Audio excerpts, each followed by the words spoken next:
Now we have adapted this play. This play was actually created out of necessity. When my wife was pregnant with Declan, she needed some maternity leave over the summer. So, a little bit of imagination and a whole lot of hubris, I decided, what the heck, let's do Hamlet by myself. It's always been one of my favorite plays, and I'm very excited to share with you tonight.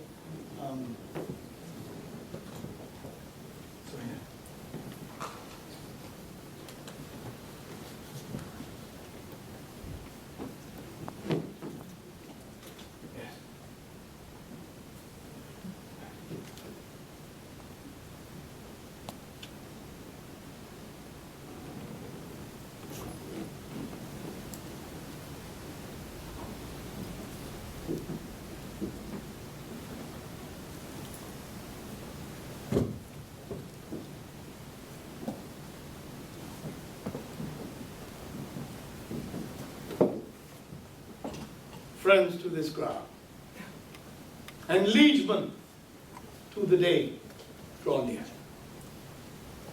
We gather here today in this place of death to pay homage to those who lay silently beneath our feet. A royal cabinet, condemned by greed, lust, and treachery. A sovereign king and father, undone by the murderous ambition of a brother. A queen mother, seduced and slain with traitorous gifts. And a princely son, betrayed by his very nature, prompted to revenge, yet paralyzed by thought, unable to act until it was too late to save even himself. Hamlet lies buried now within the earth, dust like Alexander before him. But like Alexander, his spirit will not be quenched by dirt and stone, nor his memory lost to apathy and neglect.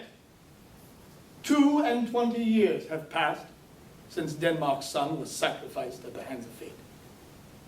Yet time shall not steal from us that history defined by the greatness of his heart. I will not allow it. He was my lord. He was my friend. So let me speak to the yet unknowing world how these things came about. So shall you hear of carnal, bloody, and unnatural acts, of accidental judgments, casual slaughters, of deaths put on by cunning and forced cause. And in the upshot, legacies erased and nobility wasted. My name is Horatio, and all this can I truly deliver. My story begins then in the dead waste in the middle of the night, on the battlements of the castle Elsinore, where 3 frightened men, Marcellus, Bernardo, and myself, lay witness to a dreaded apparition, a spirit that usurps that fair and warlike form in which the majesty of buried Denmark did sometimes march. Looks it not like the king that's dead? Harrows me with fear and wonder. It would be spoke to. By heaven, I charge thee, speak, say I, but it is offended and stalks away. Again I speak, speak! I charge thee, speak! But it is gone, and will not answer, fading into darkness, even on the crowing of the cock. In what particular thought to work, I know not. But in the gross and scope of my opinion, this bodes some strange eruption to our state. Let us impart what we have seen tonight unto young Hamlet, for upon my life, this spirit, dumb to us, will speak to him. And so break we up our watch, retiring to the safe, if somewhat disjoint confines of the palace, where the newly crowned Claudius, awash in pomp and circumstance, promises peace to a people distraught by the sudden and untimely death of a king. Though yet of Hamlet, our dear brother's death, the memory be green, and that it us befitted to bear our hearts in grief, and our whole kingdom to be contracted in one brow of woe. Yet so far hath discretion fought with nature. Therefore, our sometime sister, now our queen, the imperial jointress to this warlike state, have we as 'twere with a defeated joy, with one auspicious and one dropping eye, with mirth in funeral, and with dirge in marriage, taken to wife.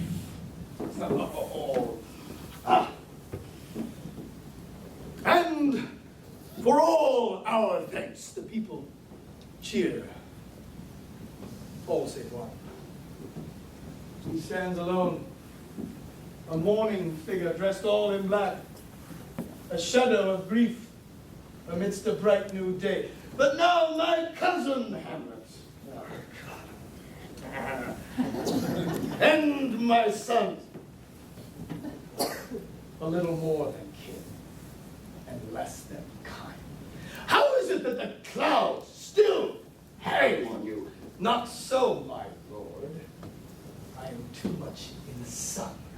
But his mother has seen and heard enough, and so she pleads, good Hamlet, cast thy nighted color off, and let thine eye look like a friend on Denmark. Do not forever with thy veiled lids seek for thy noble father in the dust. Thou knowest 'tis common. All that lives must die, passing through nature to eternity. Aye, madam, it is common. But if it be, why seems it so particular with thee? Seems, madam. Nay, it is. I know not seems. 'Tis not alone my inky cloak, good mother, nor customary suits of sullen black, no, nor the fruitful river in the eye, nor the dejected behavior of the visage, together with all forms, moods, shapes of grief that can denote me truly. These indeed seem, for they are actions that a man might play. But I have that within which passeth show. These but the trappings and the suits of woe.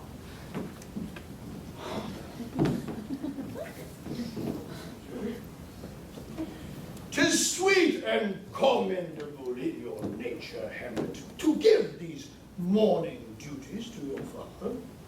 But you must know, your father lost a father. That father lost his.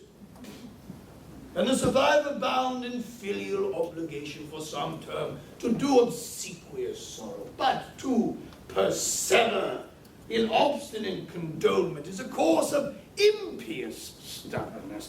We pray you, throw to earth this unprevailing woe, and think of us as of a father. For let the world take note, you are the most immediate to our throne, and with no less nobility of love than that which dearest father bears his son, do I impart towards you.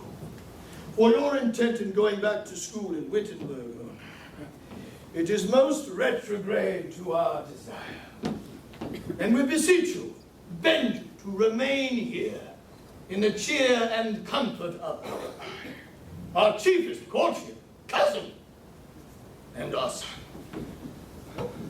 Let not my mother lose her prayers, Hamlet. I prithee, stay with us. Go not to Wittenberg.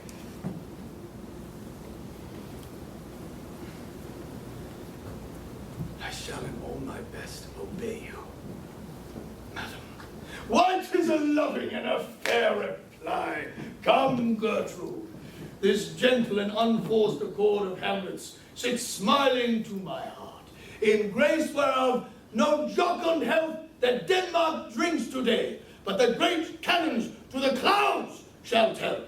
Come, Away!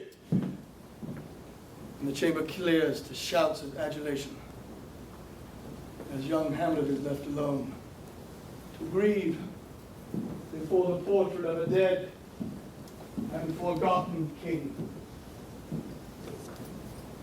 his father, his hero.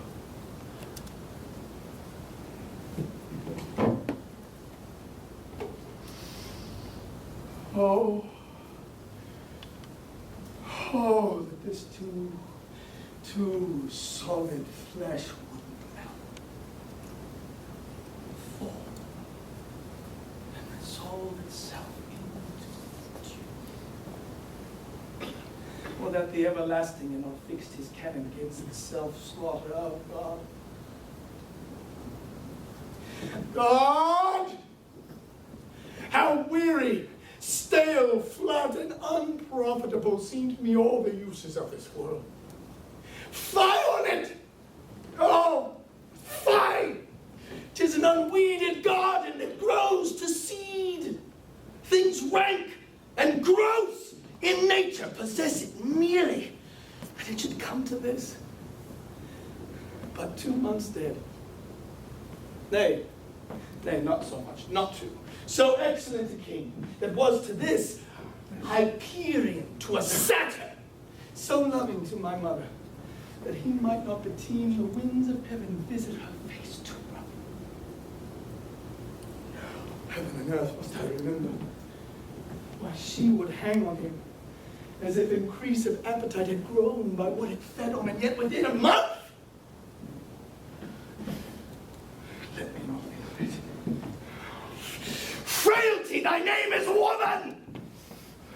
A little month, or ere those shoes were old with which she followed my poor father's body, like Niobe, all tears. Why she, even she, oh God, a beast that wants discourse of reason would have mourned longer, married with mine uncle, my father's brother, but no more like my father than I to Hercules. A little month, ere yet the salt of most unrighteous tears had left the flushing in her golden eyes, she married. Oh, most wicked speed to post with such dexterity to incestuous sheets. It is not, nor it cannot come to good. But break my heart.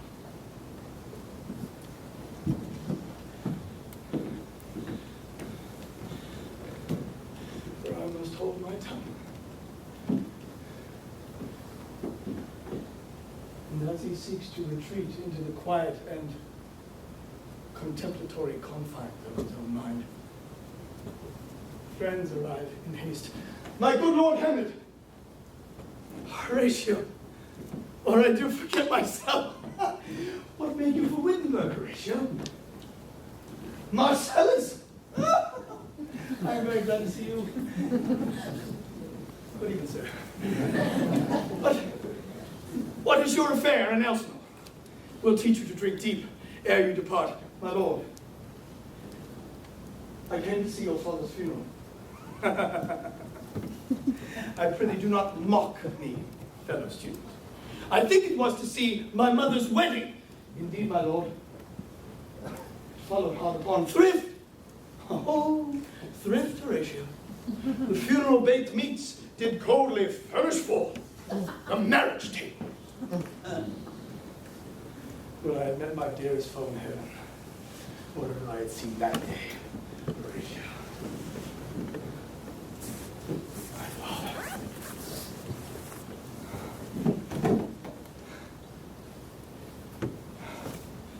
Methinks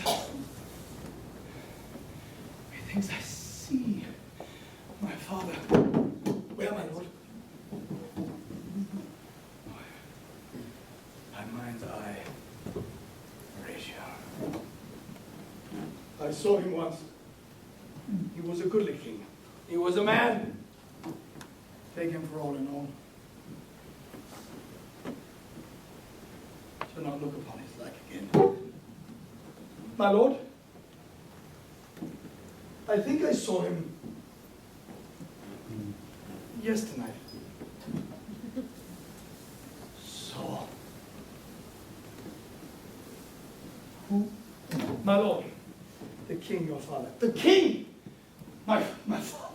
Season your admiration for a while, within a 10th year, till I may deliver upon the witness of these gentlemen this multitude.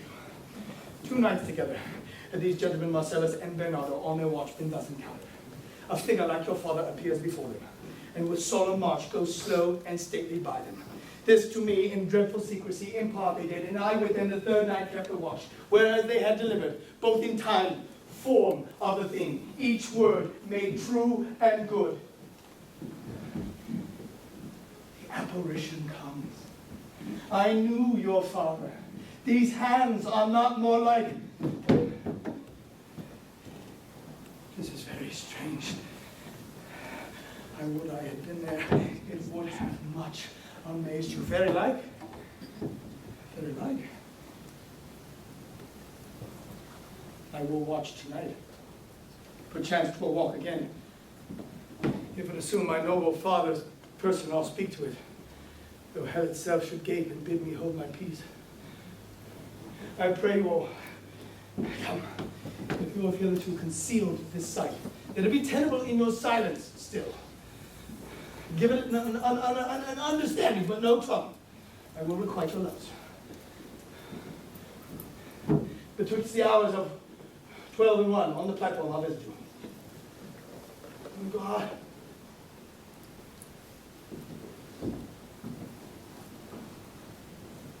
My father's spirit. All is not well. I doubt some foul play.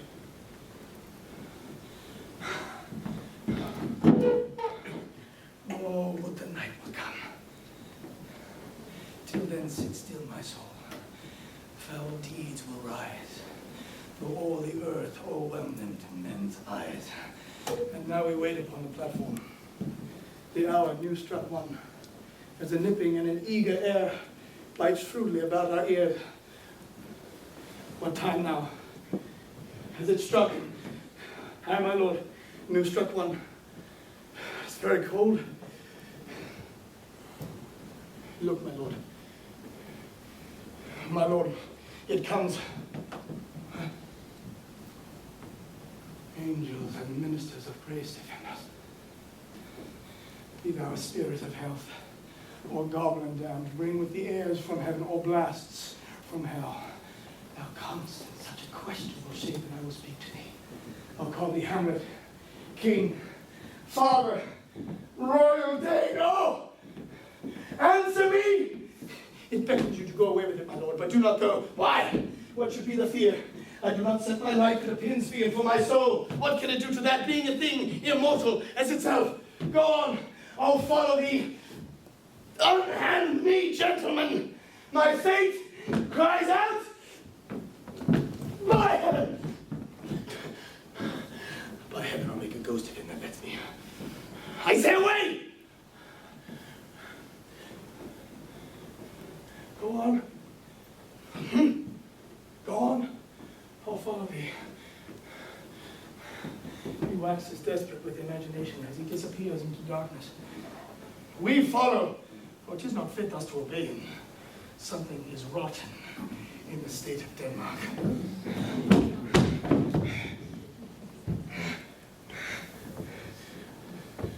Whither wilt thou lead me? Speak! I'll go no further. Mark me, Hamlet. I will. If thou didst ever thy dear father love, revenge his foul and most unnatural murder. Murder, most foul, as in the best it is, but this most foul, strange, and unnatural. 'Tis given given out that sleeping in mine orchard, a serpent stung me. So the whole ear of Denmark is by a forged process of my death, rankly abused. But know, thou noble youth, the serpent that did sting thy father's life now wears his crown. My prophetic soul, my uncle, I, that incestuous, that adulterate beast, with witchcraft of his wit, won to his shameful lust the will of my most seeming virtuous one. Oh, Hamlet, what a falling off was there, the soft. Methinks I scent the morning air. Brief, let me be, sleeping in mine orchard, my custom always of the afternoon.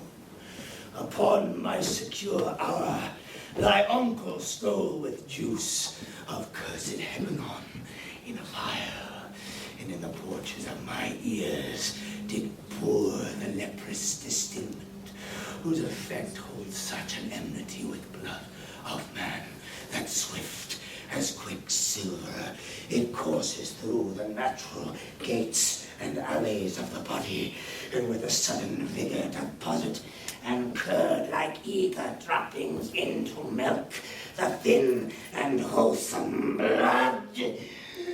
Ah, so did it mine. Thus was I, sleeping by a brother's hand of life, of crown, of queen, at once dispatched, cut off even in the blossoms of my sin. No reckoning made, but sent to my account with all my imperfections on my head. Oh, horrible, horrible, most horrible.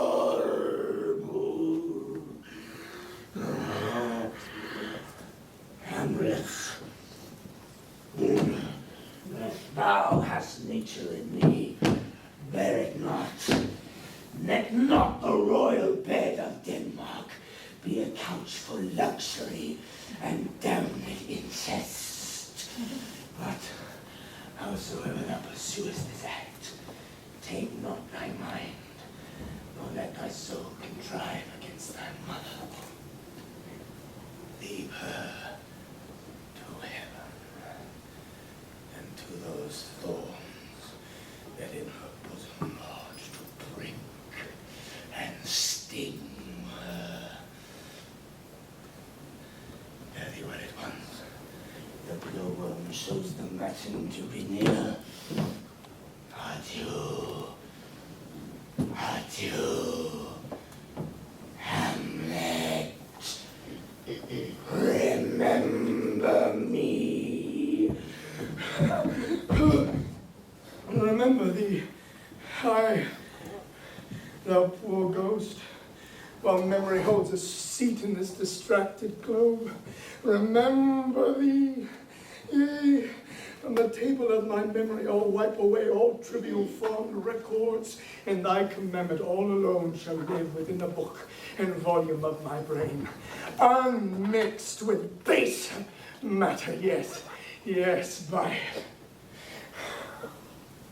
Oh, most pernicious woman! Oh, villain! Villain! Smiling, damned villain, that one may smile and be a villain. At least I'm sure it may be so in Denmark. So, Uncle, there you are. Now to my word.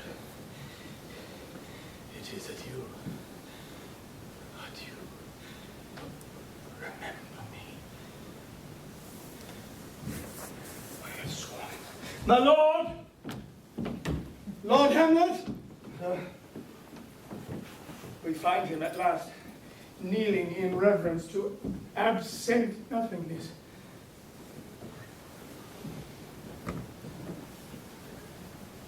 What news, my lord? Oh.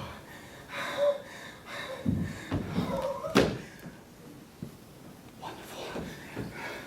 Good my lord, tell it. No! No, you'll reveal it. Not I, my lord.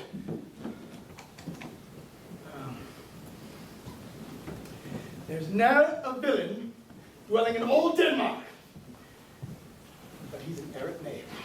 There needs no ghost, my lord, come from the grave to tell us this. My right, you're in right. And so, without more circumstance at all, I hold fit that we shake hands and part. You, as your business and desires, shall point you. For every man has business and desires, such as it is. For my own part, look you, I'll go pray. These are but wild and whirling words, my lord. I'm sorry they offend you. Hardly. Yes, faith, hardly. There's no offense, my lord. Yes, by St. Patrick, but there is a ratio. And much offense, too. Touching this vision here, it is an honest ghost, that let me tell you. For your desire to know what is between us,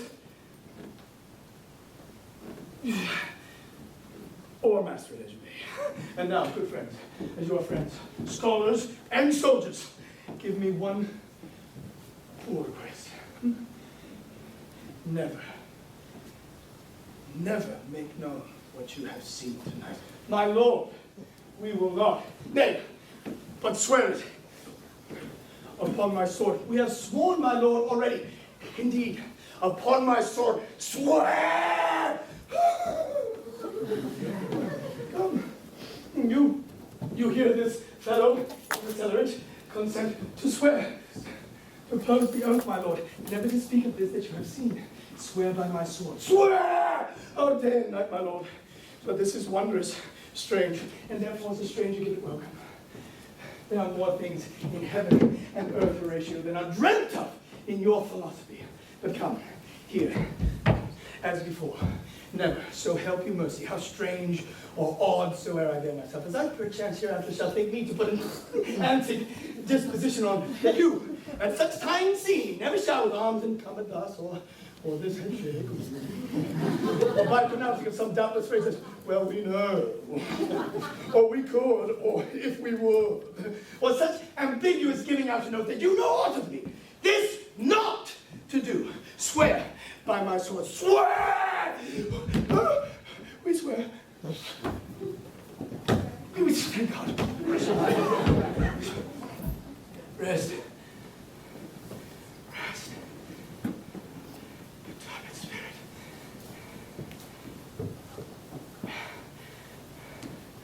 And so, gentlemen,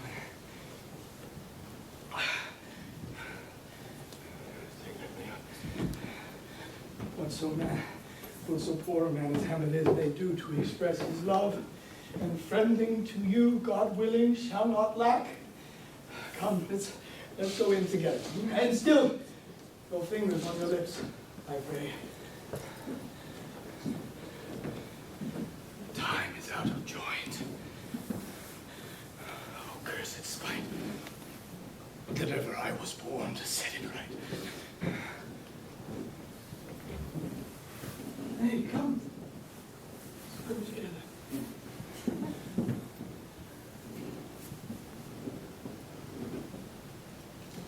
And so begins Lord Hamlet's feigned descent into madness.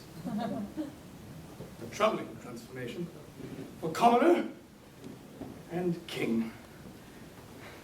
What it should be more than his father's death, that thus had put him so much from the understanding of himself, cannot be dreamt of, as this sudden shift of mind and body seeks to capture the imagination of the empire. Whispers abound in the streets. Rumors are heard abroad. The prince is far gone, they say. His mind's diseased. Resigned to pity and fear, the people find comfort only in the knowledge that this infection is yet contained within the walls of Elsinore, and a problem for those whose places are the nearest. Nobles like Polonius, counselor to the king, and his daughter, Ophelia, whom Hamlet had importuned with love in honorable fashion. Father! Father! How now, Ophelia, what's the matter? My lord, I have been so affrighted. With what in the name of heaven? Lord Hamlet, with his doublet all unbraced, no hat upon his head, his stockings fouled, down gived to his ankle, pale as his shirt, and with a look so piteous in purport, as if he had been loosed out of hell to speak of horrors, comes before me. Oh, mad for thy love? My lord, I do not know, but truly I do fear it. What said he? He took me by the wrist and held me hard. Then goes he to the length of all his arm, and with his other hand thus o'er his brow, he falls to such perusal of my face as he would draw it. Long stayed he so, at last a little shaking of mine arm, and thus his head waving up and down, he raised a sigh so piteous and profound that it did seem to shatter all his woe and end his being. That done, he lets me go, and with his head over his shoulder turned, he seemed to find his way without his eyes. For out of doors he went without their help, and to the last spended their light on me.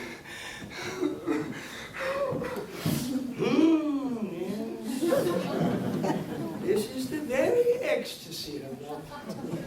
I am sorry that with better judgment I had not quoted him. I feared he did but trifle and meant to rack thee. Have you given him any hard words of late? No, my lord, but as you did command, I did repel his letters and denied his access to me. Yes, that hath made him mad. Come, go with me to the king. This must be known. And so Polonius grabs his daughter by the arm and drags her through the corridors of the castle with nary a word nor thought of comfort, as he hungrily seeks the gracious favors of a royal audience. And my liege, come along, girl, my liege and madam, I have found the very cause of Hamlet's lunacy. Oh, Speak of that. That do we long to hear. to expostulate what majesty should be, what duty is, why day is day, night, night, and time is time, when nothing but to waste night, day, and time. Therefore, since brevity is the soul of wit, and tediousness the limbs and outward flourishes, I will be brief. Your noble son is mad. Mad, call I it, for to define true madness, what is it but to be nothing else but mad? But let that go. More matter with less art. Matter. I swear I use no art at all. That he is mad, 'tis true. 'Tis true, 'tis pity, and pity 'tis true. A foolish figure. But farewell, for I will use no art. Mad, let us grant him then. It now remains that we find out the cause of this effect. Or rather say the cause of this defect. For this effect, defective, comes by cause. But then, I have a daughter.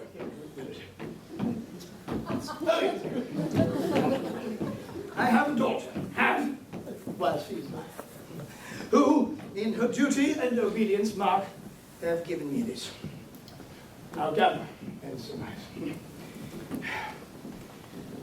To the celestial and my soul's idol, the most beautified Ophelia. Well, that's a ill phrase. It's a vile phrase. Beautified? But you shall hear. Came this from Hamlet to her? Madam, stay a while, I will be fit. Where was I? Here. Doubt thou the stars are fire. Doubt that the sun doth move. Doubt truth to be a liar, but never doubt I love.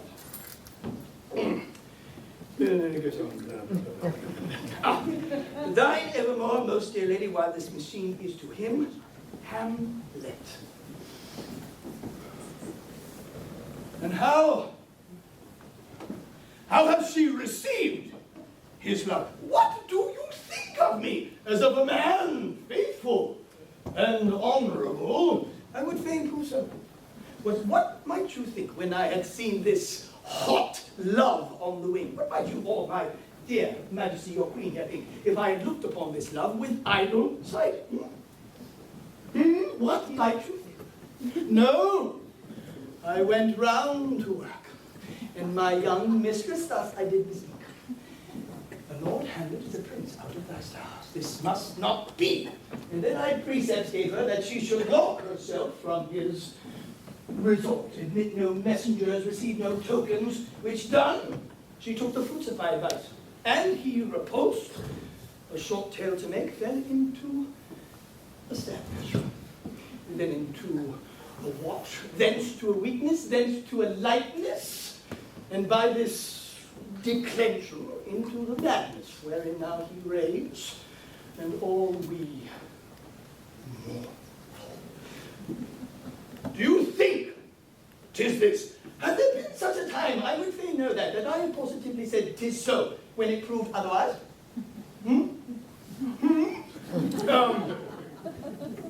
Not that I know of. Take this from this, if this be otherwise. If circumstances lead me, I will find where the truth is hid, though it were hid indeed within the center. Oh, but look where sadly the poor wretch comes reading. Oh, wait. Oh, I do beseech all of you. On board him presently.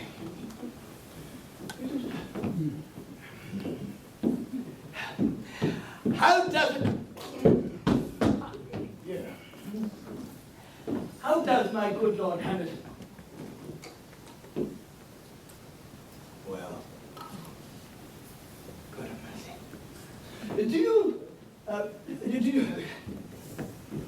Do you know me, my lord? Excellent, well. You are a fishmonger. Not I, my lord. Then I would you were so honest a man. Honest, my lord? Aye, sir. To be honest as this world goes is to be one man picked out of 10,000. For if the sun breed maggots in a dead dog, being a good kissing can.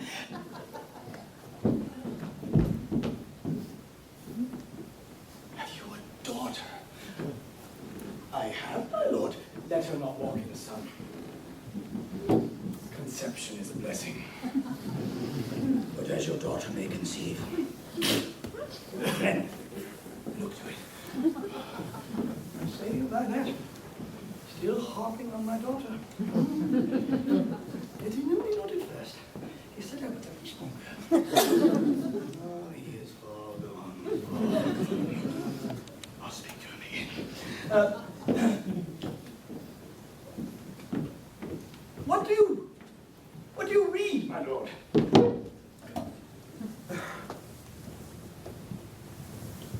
Words.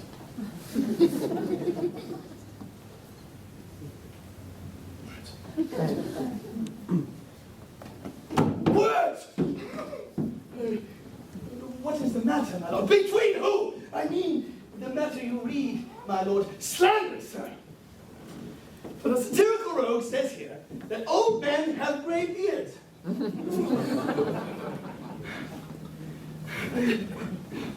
Together with a plentiful lack of wit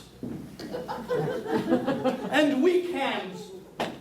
Forward, sir, though I most powerfully and potently believe, yet I hold it not honesty to have it thus sit down.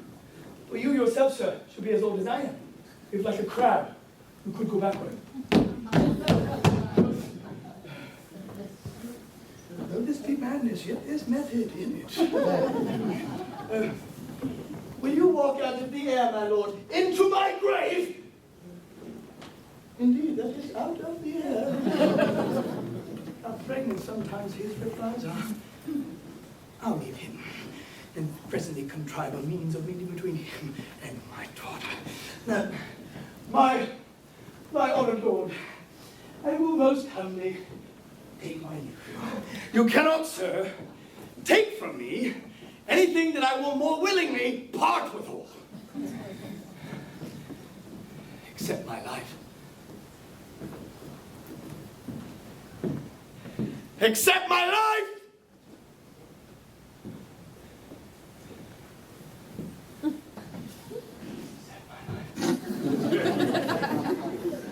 And so, as Polonius bubbles off, and Hamlet beneath his breath berates these tedious old fools, more fellows arrive to sift the composition of his character. My honored lord, oh, my most dear lord, my excellent good friends, how dost thou kill this man? Rosencrantz!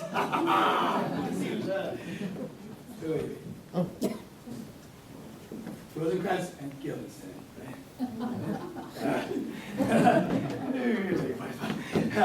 What news? None, my lord, but that the world's grown honest. Then is doomsday near. But your news is not true. Let me question more in particular. What have you, my good friend, deserved at the hands of fortune that he sends you to prison hither? Prison, aye. Denmark's a prison. We think not so, my lord. Why then 'tis none to you? For there is nothing either good or bad, but thinking makes it so. To me, it is a prison. Why then your ambition makes it one. 'Tis too narrow for your mind. Oh, God! I could be bounded in a nutshell and count myself a king of infinite space. Were it not that I have bad dreams, which dreams indeed are ambition. But the very substance of the ambitious is merely the shadow of a dream. A dream itself is but a shadow, truly. And I hold ambition of so airy and light a quality that it is but a shadow's shadow.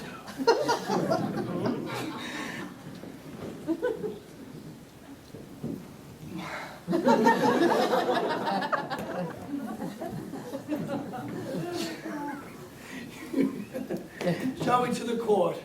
For by my fare I cannot reason. Oh, we'll wait for your lordship. No. No, I'll not sort you with the rest of my servants. For to speak to you like an honest man, I am most dreadfully attended. But, in the beaten way of friendship, what make you at Elsinore? To visit me. No other occasion. Oh, well. Beggar that I am even poor in thanks. Were you not sent for? Is it your own inclining? This is a free visitation. Come, deal justly with me. Come, they speak!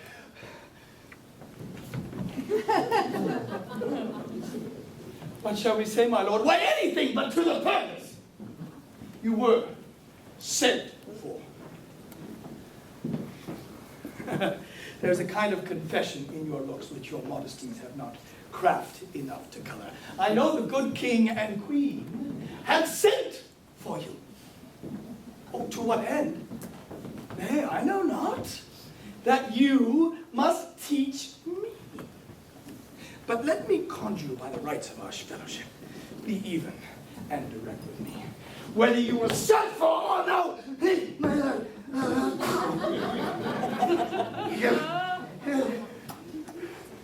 We were sent for. I will tell you why. so shall my anticipation prevent your discovery, and your secrecy to the king and queen moult no feather. I have of late, but wherefore I know not, lost all my mirth. Gone all custom of exercise, and indeed it goes so heavily with my disposition that this goodly frame, the earth, seems to me a sterile promontory. This most excellent canopy, the air, look you, this brave o'erhanging firmament, this majestical roof, fretted with golden fire. Why, it appears no other thing to me than a foul and pestilent congregation of vapors. What a piece of work is man! How noble in reason, how infinite in faculty, in form and moving, how express and admirable in action, how like an angel, in apprehension, how like a god. The beauty of the world, the paragon of animals. And yet to me, what is this quintessence of dust? Man delights not me. No, nor woman neither.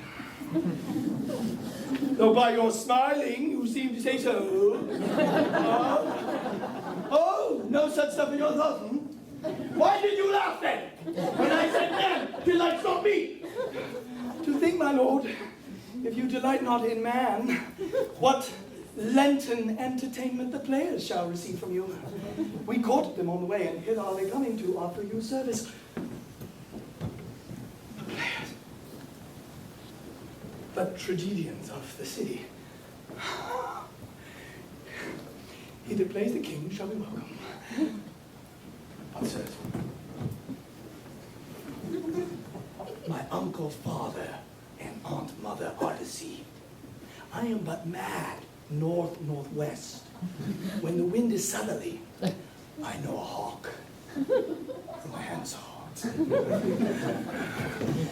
And so as Rosencrantz and Guildenstern, or rather, Guildenstern and Rosencrantz, scratch their heads in wonder at Hamlet's enigmatical speech, Polonius returns to announce the arrival of the players. My lord, oh, the actors are coming. The best actors in the world. Either for tragedy, comedy, history, pastoral comical, historical pastoral, tragical historical, tragical comical historical pastoral, scene indivisible or poem unlimited. Cynical cannot be too heavy, nor plot is too light for the law of writ and the liberty. These are the only men. You are welcome. Oh, you are.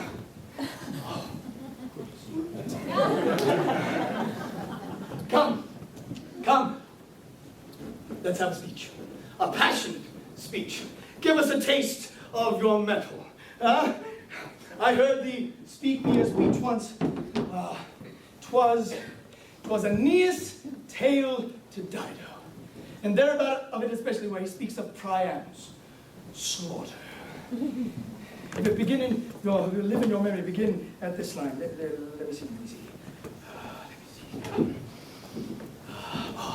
The rugged Pyrrhus, like the Hyrcanian beast. No, it is not so. No. It begins with Pyrrhus. Yes. Don't tell me. The rugged Pyrrhus, he whose sable arms, black as his purpose, did the knight resemble when he lay couched in the ominous horse. But now this dread and black complexion smeared with heraldry more dismal. Head to foot now is he total ghouls, roasted in wrath and fire, and thus oversized with coagulate gore, with eyes like carbuncles, the hellish Pyrrhus, old grandsire Priam, seeks.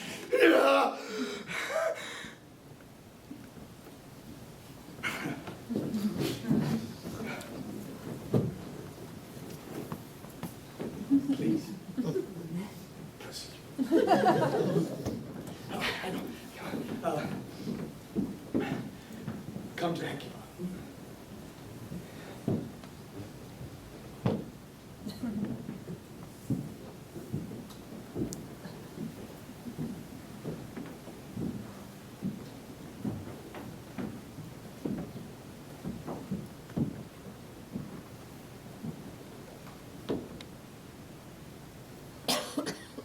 But who, oh, who had seen the Moglet Queen run barefoot up and down, threatening the flames with bison rune, and for a robe about her lank and all o'er timid loins, a blanket in the alarum of fear cutter, who this had seen with tongue in venom steeped, 'gainst Fortune's state would treason have pronounced. But if the gods themselves did see her then, when she saw Pyrrhus make malicious sport in mincing with his sword her husband's limbs, the instant burst of clamor that she made, unless things mortal move them not, would have made mute the burning eyes of heaven and passion in the gods.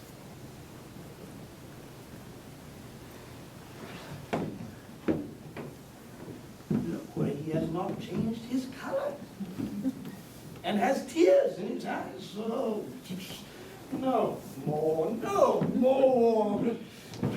'Tis well. 'Tis well. We'll have thee speak out the rest. My lord, let the players be well bestowed. Do you hear? Let them be well used. For they are the abstract and brief chronicles of the time. After your death, you will better have a bad epitaph than their ill report while you live. Take them in. Follow that road.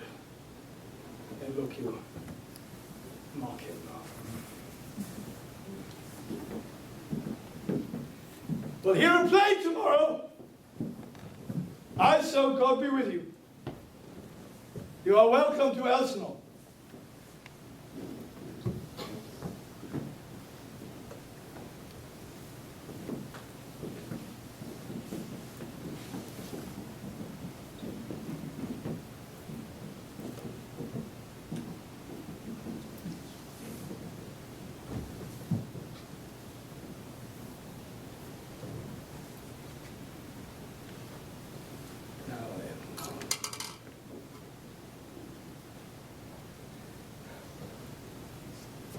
Oh, what a rogue and peasant's slave line.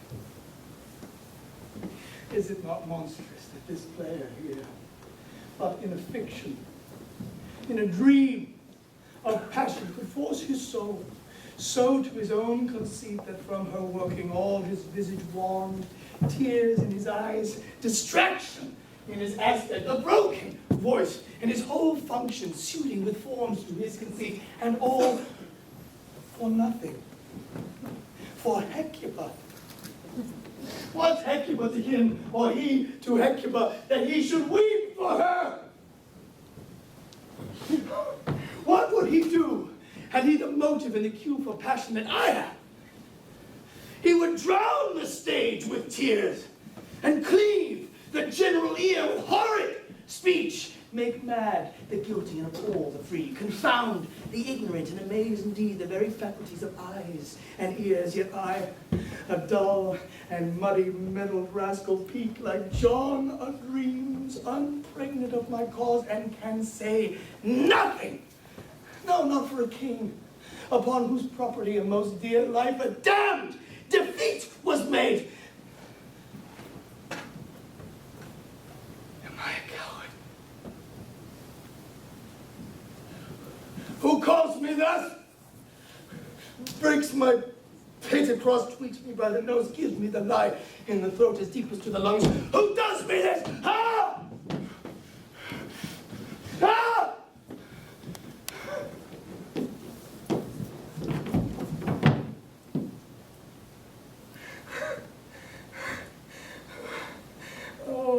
take it. But it cannot be but that I am pigeon-livered and lack gall to make oppression bitter. Whereas this I should have fathomed all the rage and fight with this slave's awful, bloody, body, villain, remorseless, treacherous, lecherous, kindless, villain, oh, vengeance!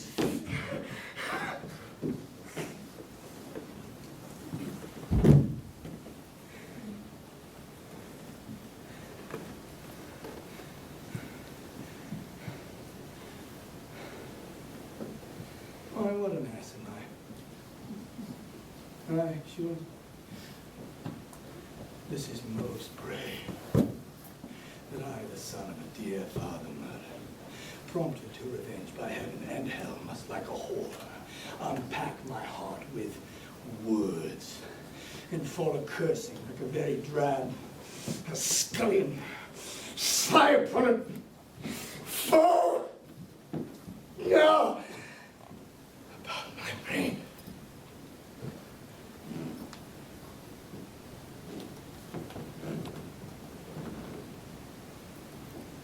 I have heard that guilty creatures sitting at play have by the very coming of the scene been struck so and so. Presently they have proclaimed their affectation. Murder, though it have a tongue, will speak with most miraculous organ. I'll have these players play something like the murder of my father before mine uncle. I'll observe his looks. I'll tempt him to the quick if he but blench. I know, of course, the spirit that I have seen may be the devil, and the devil have power to assume a pleasing shape. Yea, and perhaps out of my weakness and my melancholy, as he is very potent with such spirits, abuses me to damn me. I'll have grounds more relative than this. Play's the thing wherein I'll catch the conscience of the king.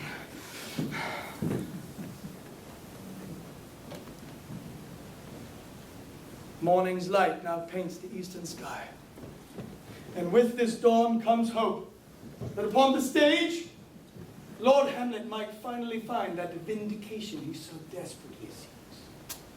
As for the king and queen, and their desire to know the cause of their son's distemper, Rosencrantz and Guildenstern say plainly, we can by no drift of confidence, no drift of circumstance get from him, while he puts on this confusion, which grates so harshly on his days of quiet, with turbulent and dangerous lunacy. He will confess himself distracted, but from what cause he will by no means speak. And yet, there did seem in here a kind of joy to hear the tragedians of the city. They are about the court, and have already taken order to play this night before him. 'Tis most true, and he did entreat me to beseech your majesties to hear and see the matter with all my heart, and it doth much content me to hear him so inclined. Come, good gentlemen, give him a further edge, and drive his purposes on to these delights. Ah, sweet Gertrude, my love, leave us, for we have closely sent for Hamlet hither, that he, as 'twere by accident, may here affront Ophelia. Her father and myself will bestow ourselves behind the arras, that seeing unseen, we may of their encounter frankly judge, and gather by him as he has behaved, if it be the affliction of his love or no, that thus he suffers for. The device thus explained. Gertrude, comes.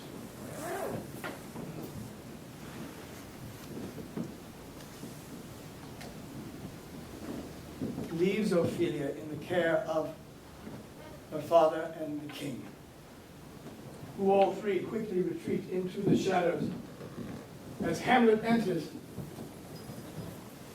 a war of doubt and death still raging within his mind.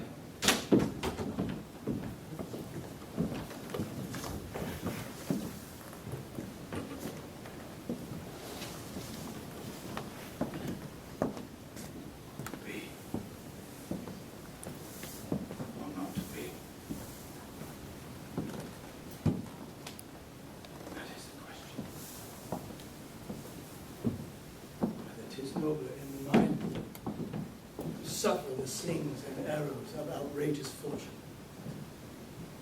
or to take arms against the sea of troubles, and by opposing end them, to die,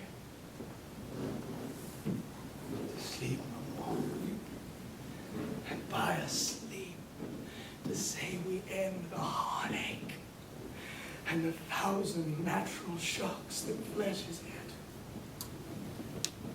Oh, 'tis a consummation devoutly to be wished, to die.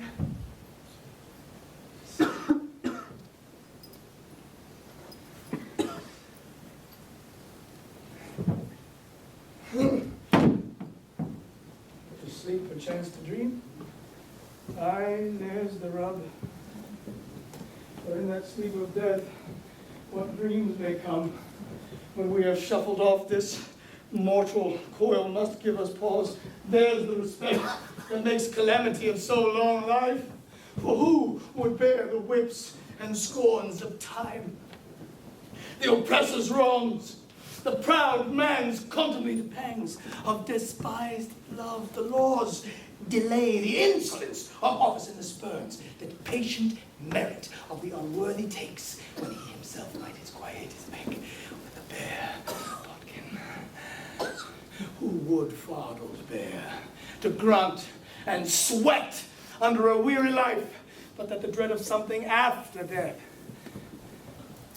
the undiscovered country, from whose bourne no traveler returns, puzzles the will, and makes us rather bear those ills we have, than fly to others that we know not of. Thus conscience does make cowards of us all, and thus the native hue of resolution is sicklied o'er with the pale cast of thought, and enterprises of great pith and moment with this regard their currents turn awry, and lose the name of action. Sojourner, fair Ophelia, nymph, in thy orisons, behold my sins.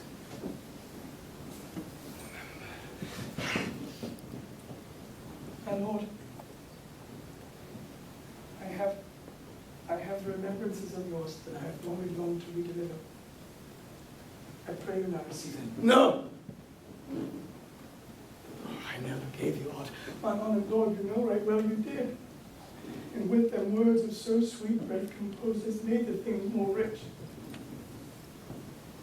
Their perfume lost. Take these again. For to the noble minds rich gifts wax poor, when givers prove unkind. There, my Lord.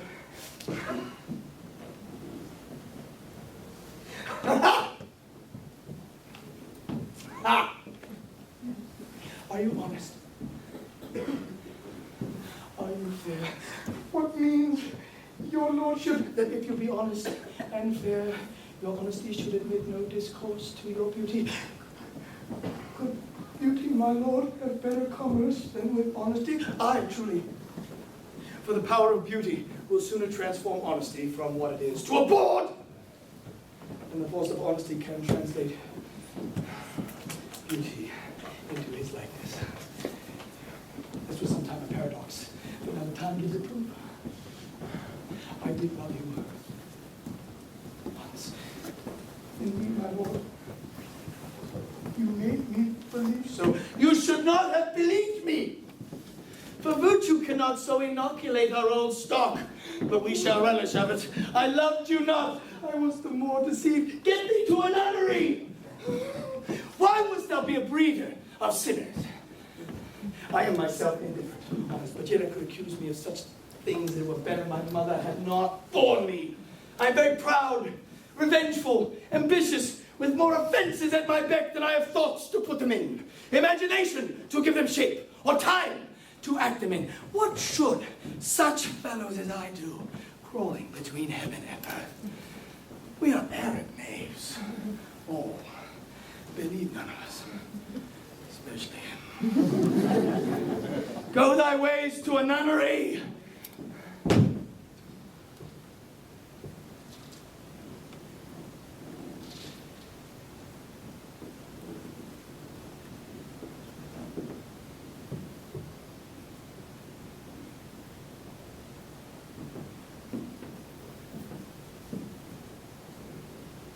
Where's your father? Where's your father?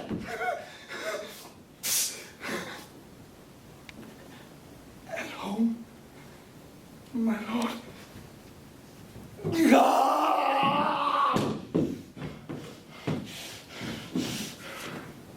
Let the doors be shut upon him, that he may play the fool nowhere but in his own house. Farewell. If thou wilt need to marry a fool, for wise men know well enough what monsters make them. To a nunnery. Go, and quickly too. I have heard of your paintings too well enough.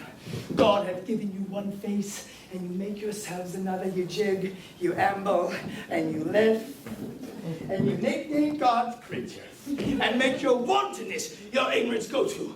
I'll no more of it. It hath made me mad. I say we will have no more marriages. Those that are married already, all but one shall live. The rest shall keep as they are.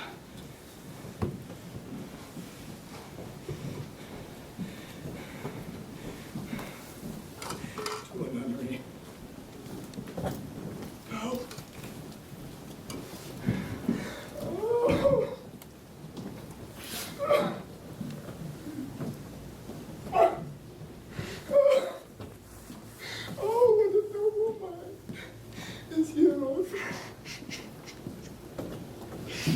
Cries Ophelia, spilling sorrow upon the floor, as her father and the king come forward, convinced, confused, and but a bit unnerved. Love?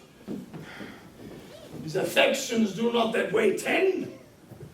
Nor what he spake, though it lacked form of it was not like madness. There's something in his soul, o'er which his melancholy sits on rule. And I do doubt the hatch and the disclose will be some danger. Therefore, in quick determination, I have thus sent it down. He shall with speed to England. Good my lord, do as you please. But if you hold it fit, after the play, let his queen mother all alone entreat him to show his grace. Let her be round with him, and I'll be placed, so please you, in the ear of all their friends. If she find him not, to England send him, or confine him where your wisdom best shall think. It shall be so. Madness in great ones must not unwatched go. Now the sun is down, and torches lick the thick and eager air. Hamlet has found me. Horatio! Horatio, there's a play tonight before the king. One scene of it comes near the circumstance which I have told thee of my father's death. I pray thee, when thou seest that act afoot, observe my uncle. If his occulted guilt do not uncanny itself in an instant, it is a definite ghost that we have seen. They're coming. They're coming. Get to your place.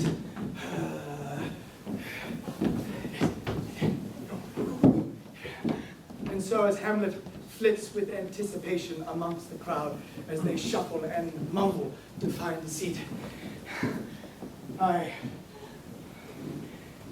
from my vantage point, hear the trumpets and see the king as he enters to a roaring ovation. I fix my eyes upon him.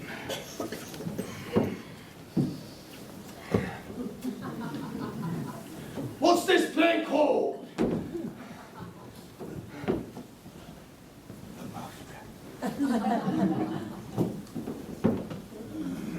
The trumpet sound, the players are ready. And the dumb show begins. Enter a king and a queen from different doors. They embrace for a moment. But he is tired and bids her away as he lays himself down upon the bank. Now he is alone, asleep. Anon comes another man who takes his crown, kisses it, and then pours poison in the sleeper's ear and leaves him. The king wakes to terrible pain.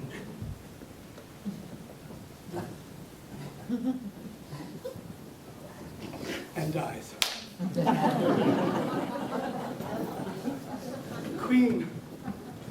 queen discovers her husband's lifeless body and makes passionate action upon him.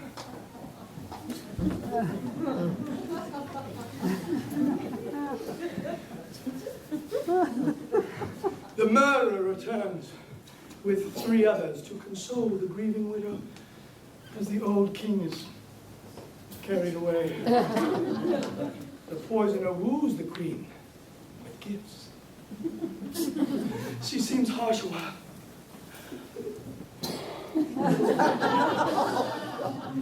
But in the end accepts his love. The people applaud and the players bow, but King Claudius does not move. He simply stares with lifeless eyes like a statue. And now I watch his fear and rage in turn wash across his blanched white face.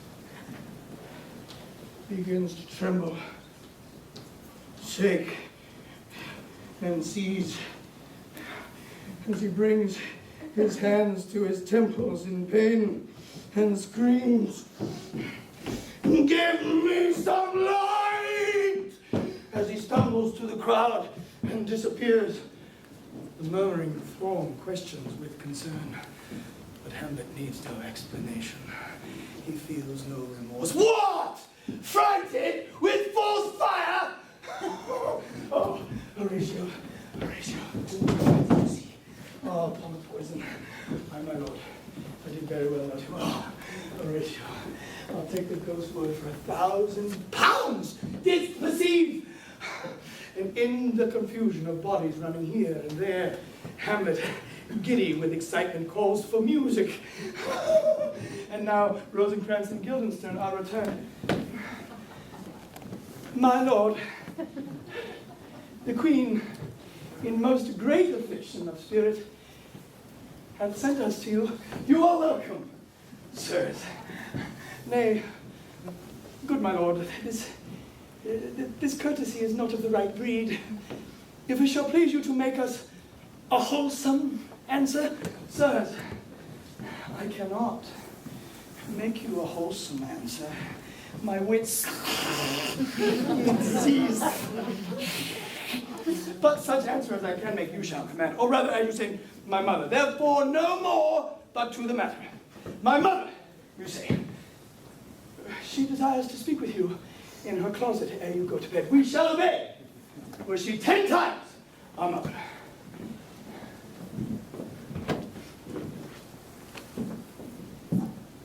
Have you any further trade with us? My lord, what is the cause of your distemper? You do surely bar the door to your own liberty if you deny your griefs to your friends. Sirs, I lack advancement. But how can that be? When you have the voice of the king himself for your succession in Denmark. And in that moment, a player arrives with a recorder for the Lord Hamlet, who, taking the instrument, turns to these adders, fang, and says, "Will you play upon this pipe?" Come, I beseech you. Come, 'tis as easy as lying. Gather these bandages with your fingers and thumb. Give it breath with your mouth. and who will discourse most eloquent music. Look you, these are the stops. But these cannot we command to any utterance of harmony. We have not the skill. Why, look you now!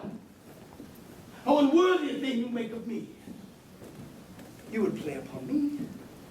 You would seem to know my stops. You would pluck out the heart of my mystery. You would sound me from my lowest note to the top of my compass, and there is much music. Excellent voice in this little organ, yet cannot you make it speak. Blood! Do you think I am easier to be played on than a pipe?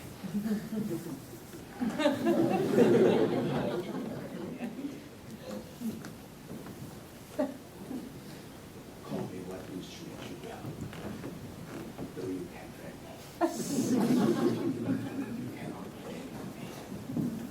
And now is Polonius returned. My lord, the queen would speak with you presently. Do you see yon cloud? It's almost in shape like a camel. By the mass, it is like a camel indeed. Methinks it is like a weasel. It backed like a weasel, or like a whale. Very like a whale. Then I will come to my mother by and by. I will say so. By and by is easily said. It is now a very witching time of night. When churchyards yawn, and hell itself breathes out contagion to the world. Now could I drink hot blood and do such bitter business as the day would quake to look on. Let's hope to know. And so he leaves me, while Polonius, in another part of the castle, converses with the distract king in private. My liege is going to his mother's closet. Behind the annex, I'll convey myself to hear the process. Fare you well, my liege. I'll call on you ere you go to bed and tell you what I know. Leave me!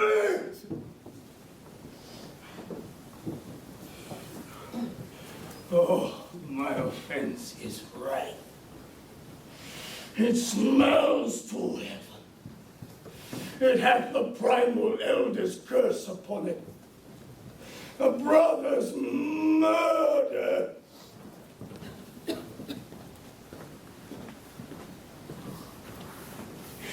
Pray, can I not?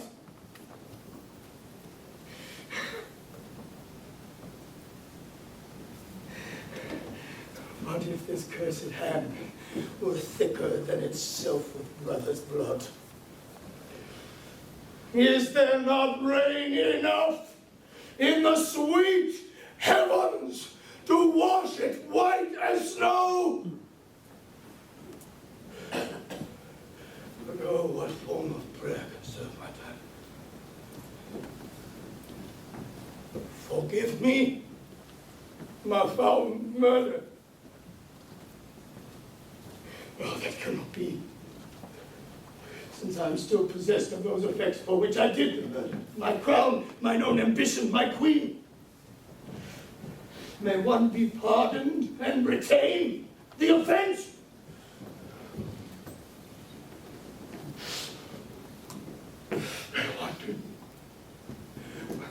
May one be pardoned.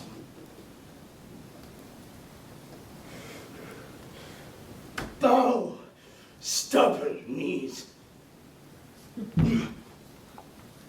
And heart with strings of steel, be soft as sinews of the newborn day.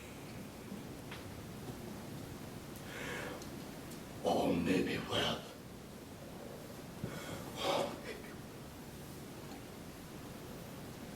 be. And in that moment, Hamlet comes upon him, unawares and vulnerable as he draws his dagger. Now might I do it, now he is praying, and now I'll do it. And so he goes to heaven, and so am I revenged.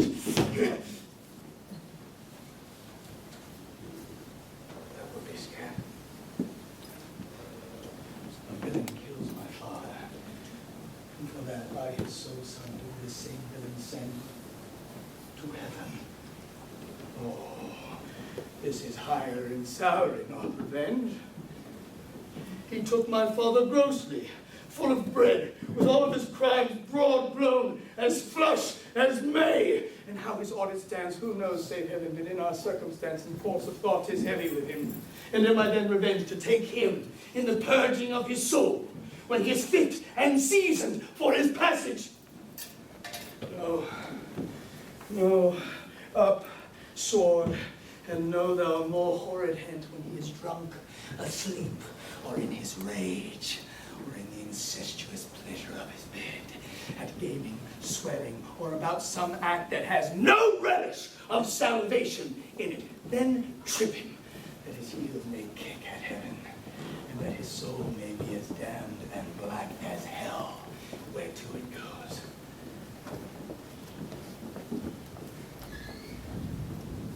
My mother stays. This physic but prolongs thy sick days. My words fly up. My thoughts remain.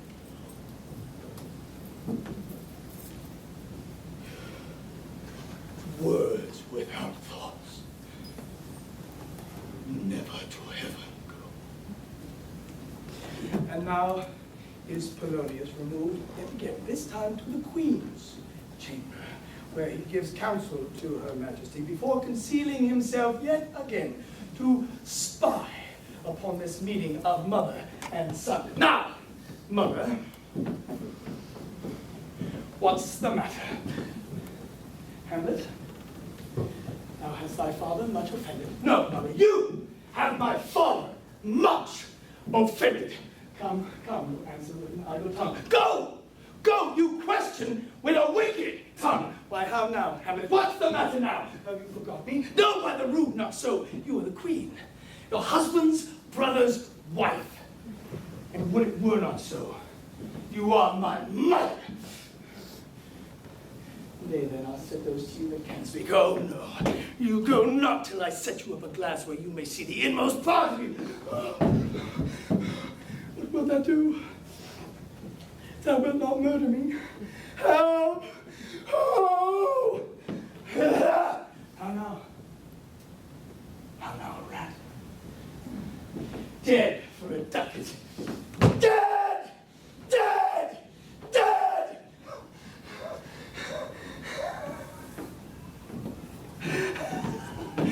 Oh, what hast thou done? Nay, I know not. Is it the king? Oh, what a rash and bloody deed is this? A bloody deed? Almost as bad, good mother, as kill a king and marry with his brother. As kill a king, aye, lady, 'twas my word.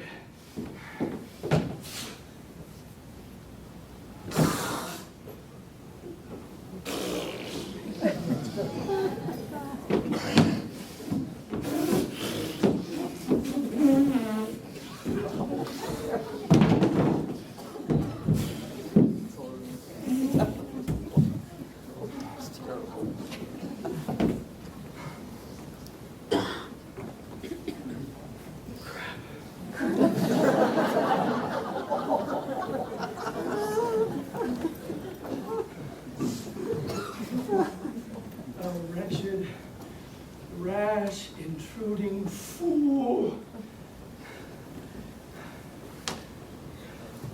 I took thee for thy better. Leave wringing of your hands. Peace. Peace! Sit you down.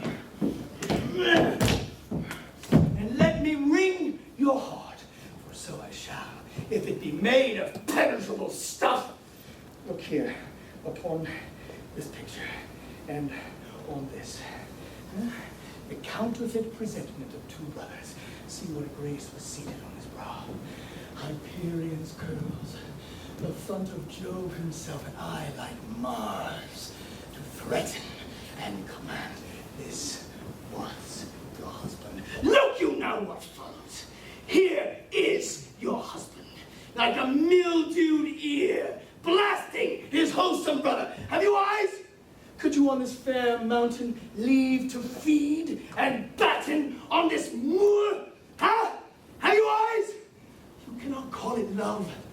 For at your age, the heyday in the blood is tame. It's humble and waits upon the judgment. And what judgment would step from this to this? Oh, shame! Where is thy blush? Nay, but to live in the rank sweat of an enseamed bed, stewed in corruption, honeying and making love over the nasty sty of a...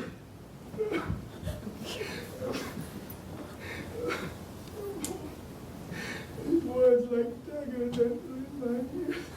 A murderer and a villain, a slave that is not 20th part the tithe of your precedent lord, a vice of kings of cupbearers, of the empire and the rule, that from a shelf the precious diadem stole and put it in his pocket, a king of shreds and patches and...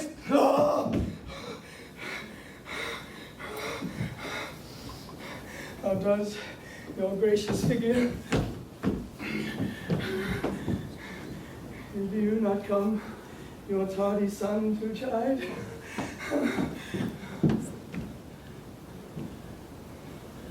Alas, he is mad. Whereon do you look? On him! On him! Look you how pale he glares. My Father in his heaven as he lives. Look where he goes, even now, out of the portal. Oh, this is the very coinage of your brain. It is not madness that I have uttered. Oh, mother, for love of grace, lay not a flattering unction to your soul, that not your trespass, but my madness speaks. Confess yourself to heaven. Repent what's past. Avoid what is to come, and do not spread the compost on the weeds to make them richer. Oh, Hamlet, thou hast cleft my heart in twain. Oh, throw away the worser part of it, and live the purer with the other half. Mother, good night. But go not to my uncle's bed. Assume a virtue, if you have it not. Refrain tonight, and that shall lend a kind of easiness to the next abstinence. Once again, good night. For this same gentleman, I will bestow him, and will answer well the death I gave him. Again, good night. I must be cruel only to be kind. As bad begins and worse remains behind. What shall I do? Not this by no means that I bid you do. That the bloat king tempt you again to bed. Pinch wanton on your cheek, call you his mouse, and let him for a pair of reachy kisses and paddling in your neck with his damned fingers, make you to ravel all this matter out, that I essentially am not in madness, but mad in craft. Thou assured, if word be made of breath and breath of life, I have no life to breathe what thou hast said to me. I must to England. You know that. Alack, I had forgot. 'Tis so concluded on. And this man shall set me packing.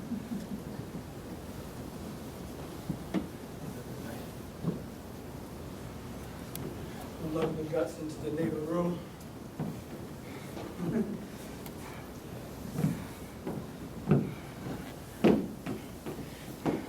This counselor is now indeed most still, most secret, and most grave. Who was in life a foolish, prating knave. Come, sir, we'll draw toward an end with you.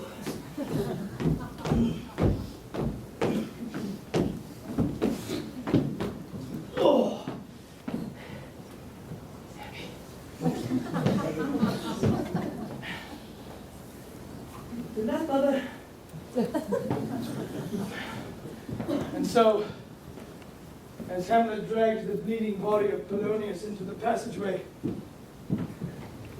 his mother,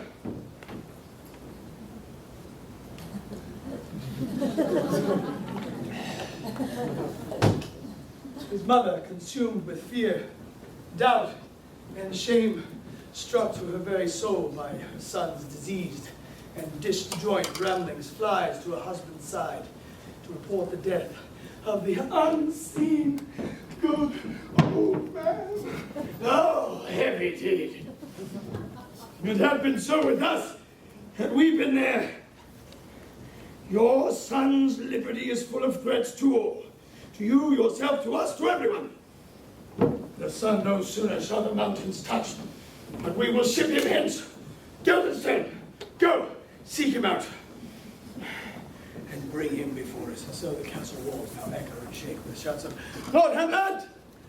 Prince Hamlet! As all the king's men with torches and weapons drawn patrol every hall and corridor until at last their glory stands before His Majesty.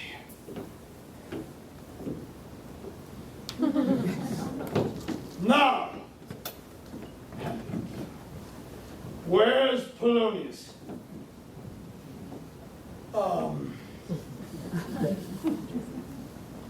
At supper. At supper? Where? Not where he eats, where he is eaten. A certain convocation of politic worms are in at him. Your worm is your only emperor for a time. We fed all creatures else who fed us, and we fed ourselves for maggots. Your fat king and your lean beggar is but variable service. 2 dishes, but to the same table. A man may fish with the worm that hath ate of a king, and eat of that fish that hath fed of that worm.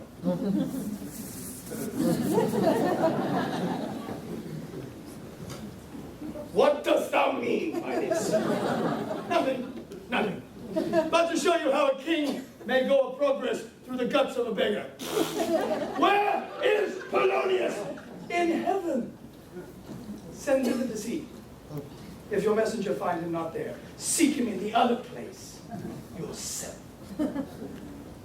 But indeed, if you find him not within this month, you shall nose him as you go up the stairs.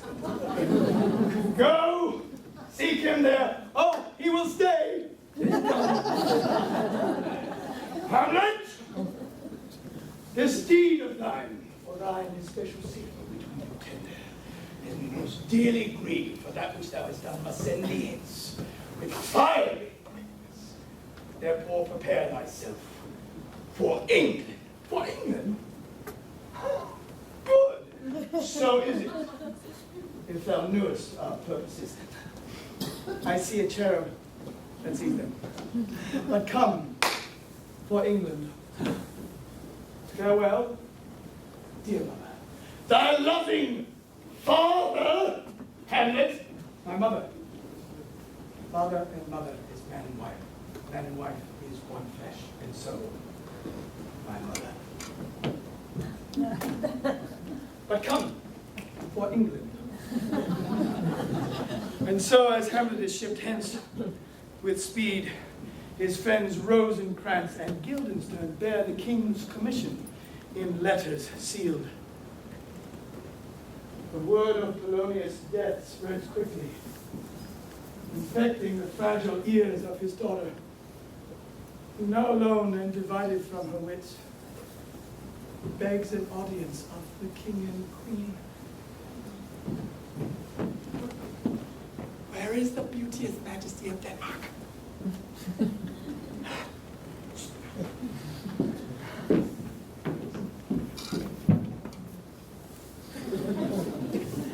How should I, your true love, know from another one? By his cockle hat and staff and his sandal shoe. He is dead and gone, lady. He is dead and gone. At his head a grass-green turf, at his heels a stone. They say the owl was a baker's daughter. Lord, you know what we are. but know not what we may. Conceit upon her father. Pray you, let's have no words of this. But when they ask you what it means, say this. Tomorrow is St. Valentine's Day, all in the morning betimes, and I am made at your window to be your Valentine.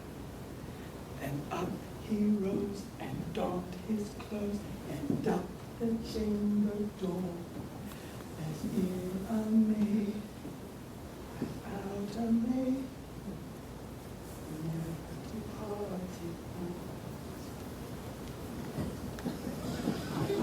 Indeed, God, without a note, I'll make it a note. By gist and by Saint Charity, alack and why for shame. Young men will do it if they come to it. By cock they are to blame. Cause she before you tumbled me, you promised me to wait. So would I have done by yonder sun. Now it's not come to my bed.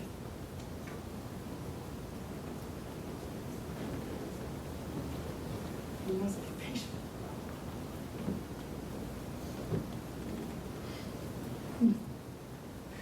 But I cannot choose but weep. To think they should lay him in the cold ground. My brother shall know of it. And so I thank you for your counsel. Good night, ladies. Good night, sweet ladies. Come, my coach. Good night, ladies.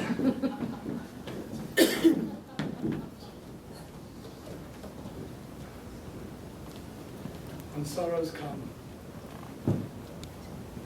they come not single spite, but in battalion. The people are muddied, thick and unwholesome in their thoughts and whispers for good Polonius dead, and the king has done but greenly in hugger-mugger to inter him. And now pretty Ophelia, divided as you see from herself and her fair judgment, this is the poison of deep grief. It springs all from her father's death, and the banishment of her lord Hamlet, he himself the most violent author of his own just rule. What is more, the dead man's son Laertes is secretly arrived from France, and will not be consoled nor constrained by reason as he bursts into the chamber. Give me my father! He sees, hungry only for vengeance, and yet he finds only more pain in the distant and hollow eyes of sister.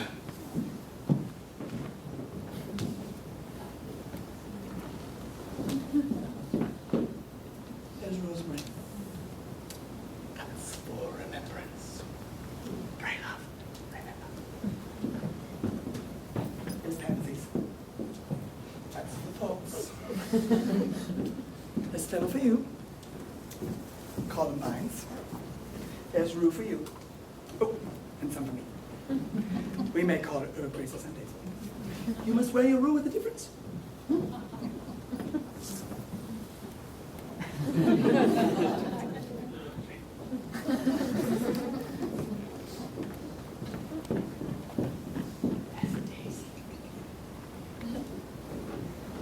gave you some violets.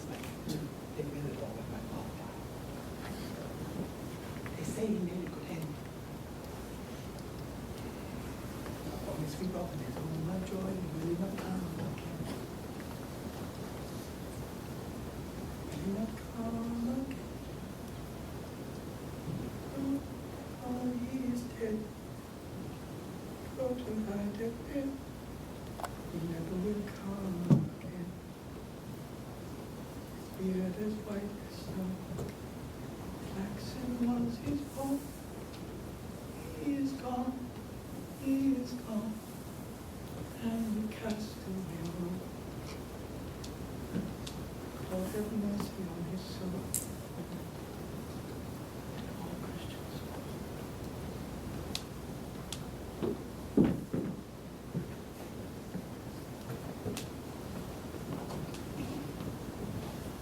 Coffee at your table.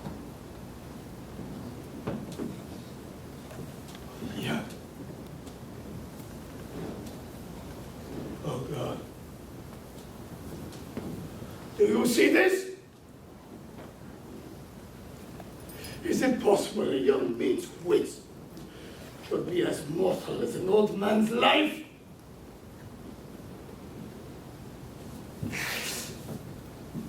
The Queen and I lead Ophelia away, leaving her brother and the king to ponder the unraveling of this once proud family. Laertes!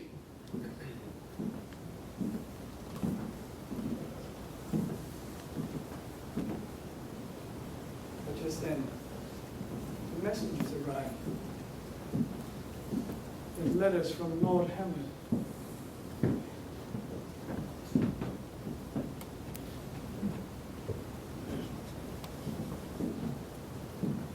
High and mighty, you shall know that I am set naked on your kingdom. Tomorrow shall I beg leave to see your kingly eyes. I shall recount the occasions of my sudden and more strange return. Hamlet. When you make anything of this, let him come.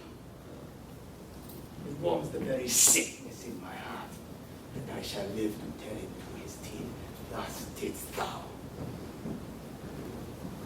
It should be so. How should it be so? Otherwise, will you be ruled by me? I, my lord. So you will not overrule me to a peace, who thine own peace. Hamlet comes back. What would you undertake to show yourself your father's son in deed, more than in word? To cut his throat in the church. No place indeed should murder sanctuary. But, Laertes, will you do this? Keep close within your chamber. Hamlet return shall know you are come home. We'll put on those shall praise your excellence and wager on your heads. He being remiss, most generous and free from all contriving, will not peruse the foils, so that with ease or some shuffling, you may choose a sword unfated, and in a passive practice, requite him for your father.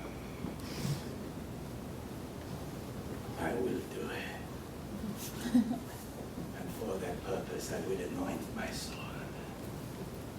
I bought an unction of a mountebank so mortal that but dip a knife in it where it draws blood. No cataplasm so rare can save that thing from death. That is but scratched withal. I'll touch my point with this contagion, that if I gall him slightly, it may be death. Let's further think on this. If this should fail, or better not to say, therefore this project should have back a second. Soft, soft, let me think. I have it.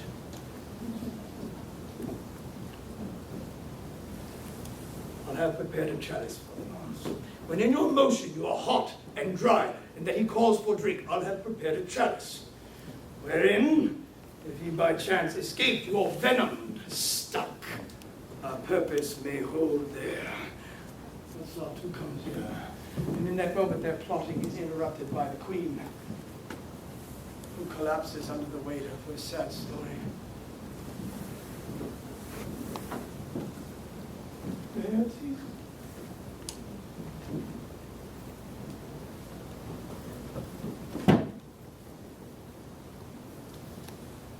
Your sister's drowned, Laertes. There is a willow, grows a scant brook, shows his hoary leaves in the glassy stream. There on the pendant flowers are calling at weeds clamoring to hang. An envious sliver broken down her weedy trophies and herself fell in the weeping brook. Her clothes spread wide and mermaid-like while they bore her up. Each time she chanted snatches of old tunes, as one incapable of her own distress. But long it could not be, so that her garments heavy with their drink pulled the poor wretch from the melodious lay to muddy death.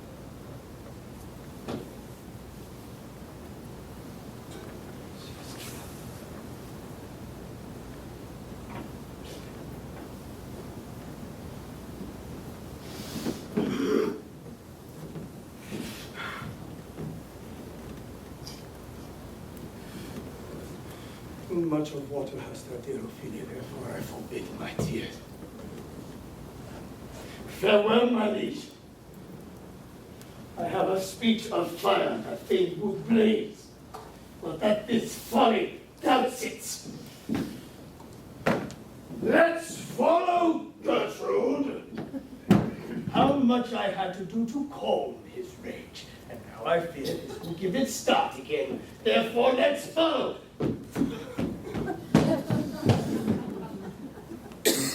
To this state of unrest, Hamlet comes back, delivered from his English appointment by a band of warlike pirates, who return the prince unto the shores of Denmark, intent upon recompense and future favors. I fly to his side with as much speed as I would fly death, most eager to hear the particulars of his preservation. But the man I find upon the cliffs is not given to discourse, as he rides silently through the graveyard of his ancestors, paying a muted respect to those now gone forever, until at last we come upon a fresh grave, and its jovial maker, a simple man, who sings at his chore, unaware of that man's royal place to whom he speaks.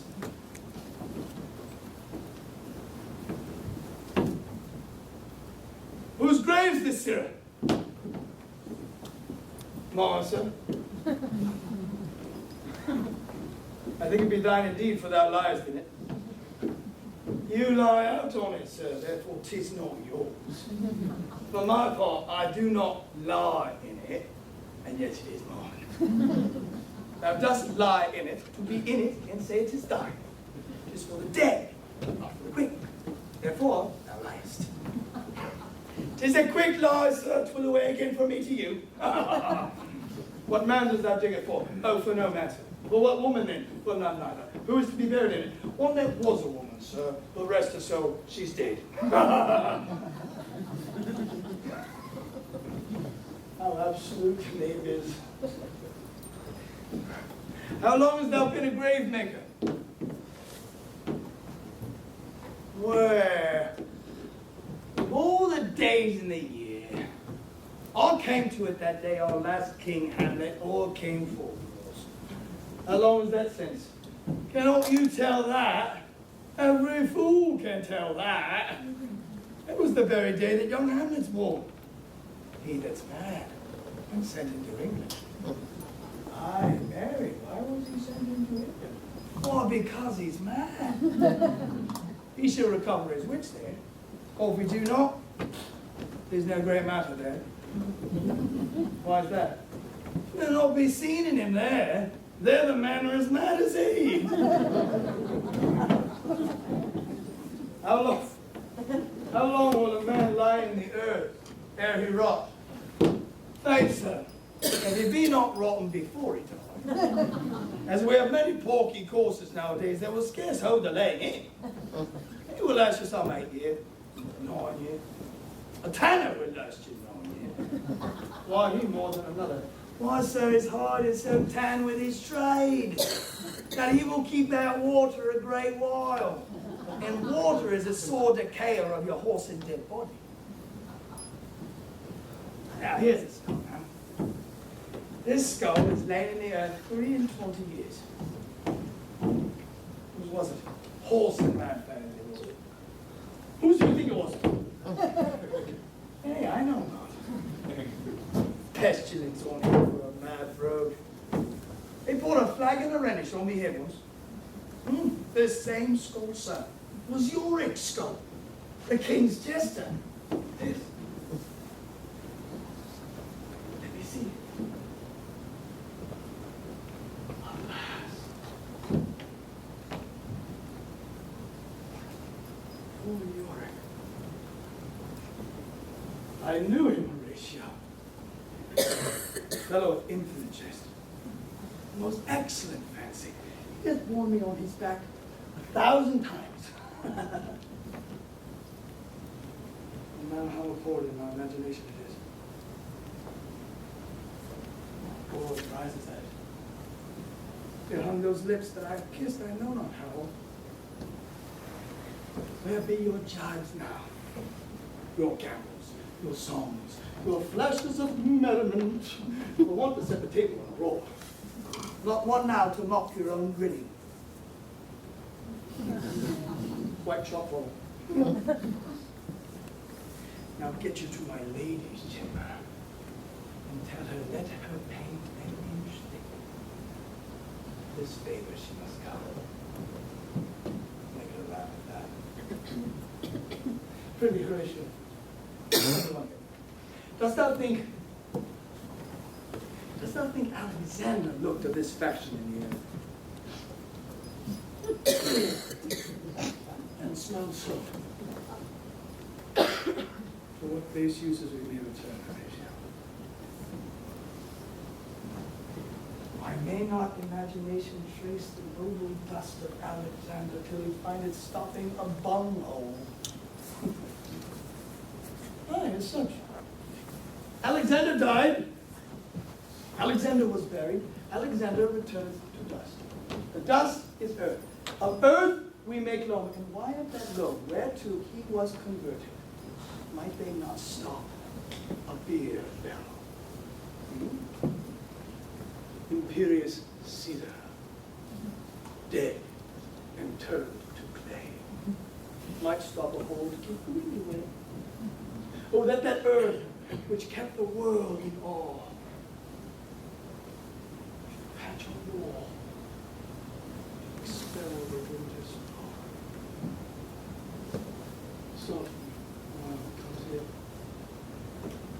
The queen, the king, and courtiers. Who is this fellow? I know the answer, but my voice won't come.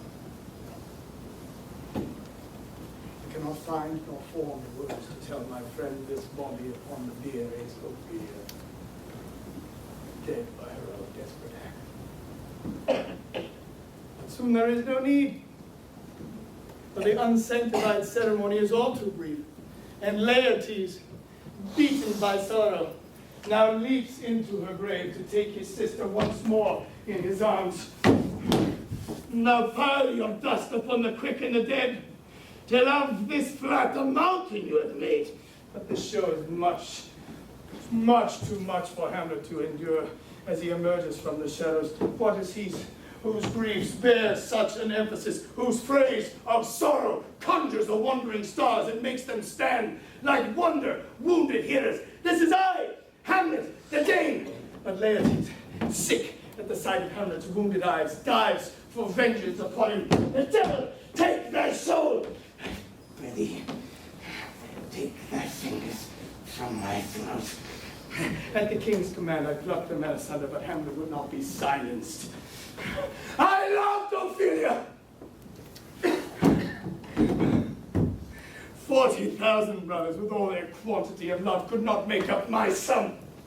What wilt thou do for her? Come, show me what thou do.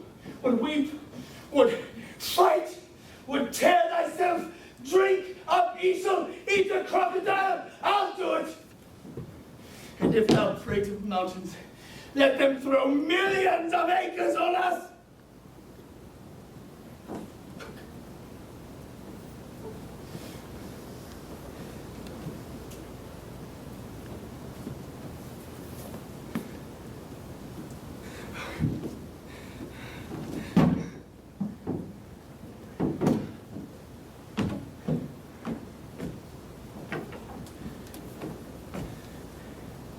Here you said, what is the reason that you used me thus?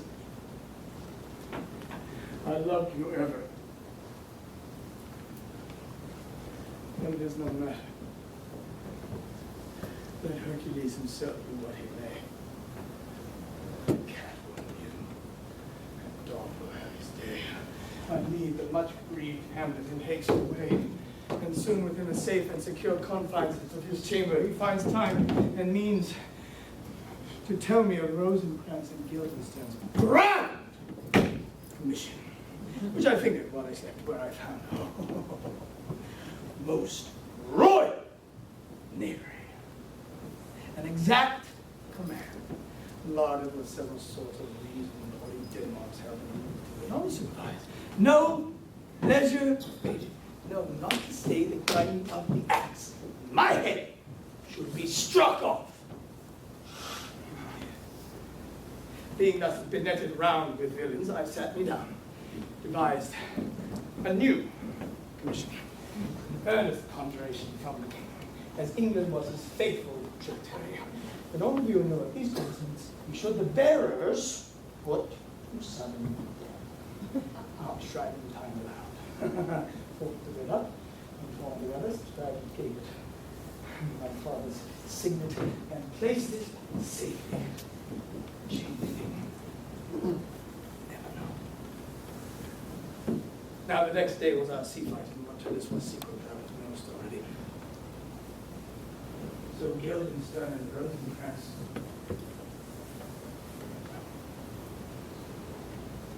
go to it. Why, man? They did make love to this one. They are not near my conscience. 'Tis dangerous. It is very dangerous.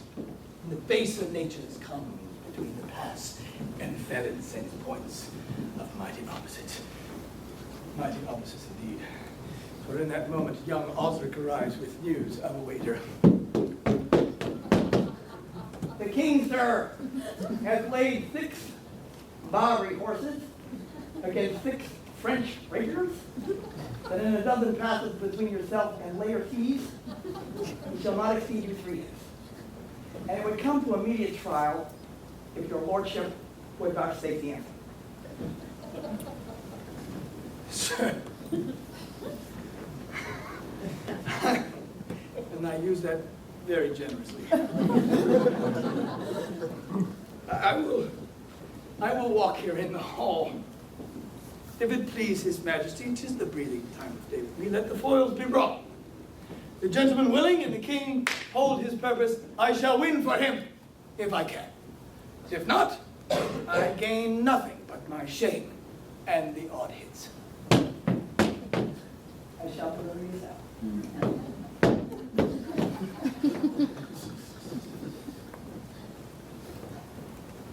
My heart is uneasy as I turn to my friend. You will lose this wager, my lord. I do not think so.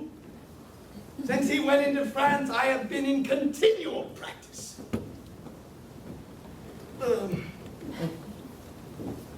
I shall win at the odds. And yet, I must not know how ill all's here about my heart.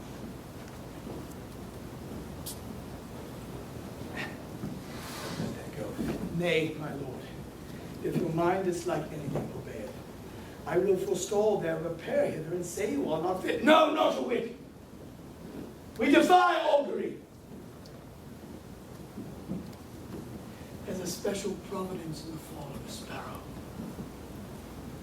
If it be now, 'tis not to come. If it be not to come, it will be now. If it be not now, yet it will come. Readiness.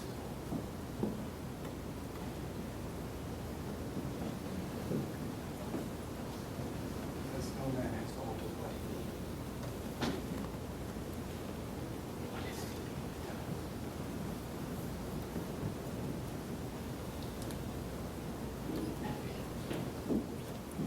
And so the trumpets sound, the swords are prepared, and the stage is set. Final act.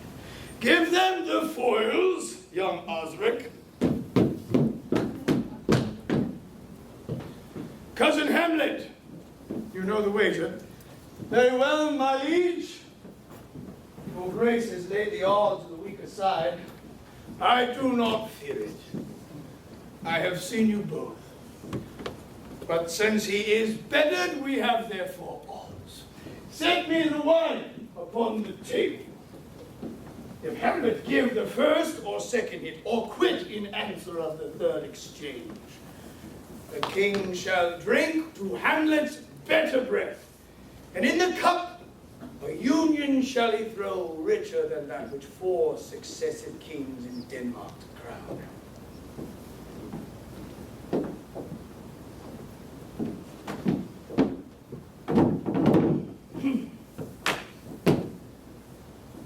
Come, begin.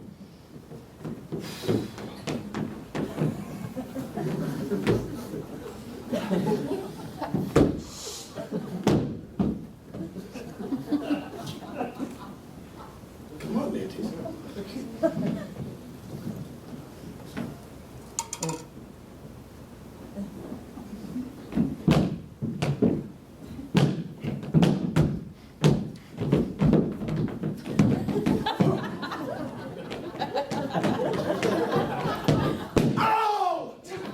I'm out. I think I pulled a hammy. Yeah, that's gonna hurt. 1. What? The hit. A very palpable hit. Son of a bitch! Come again. Stay. Give me drink.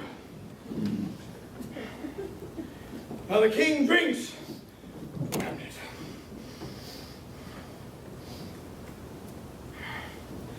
Hamlet, this pearl is thine. Give him the cup. Let it by a while. I'll play this bout first. Come on, ladies. I promise. No screw.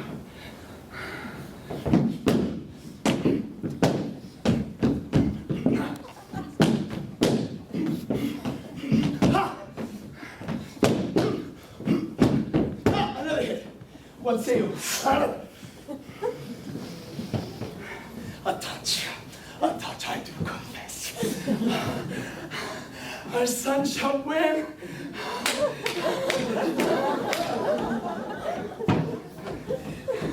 The queen carouses to thy good fortune, Hamlet. Good fool! Do not drink. I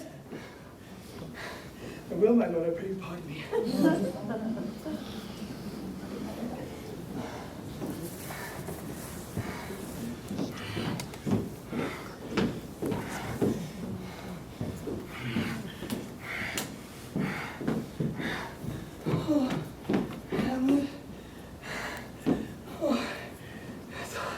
So hot in here.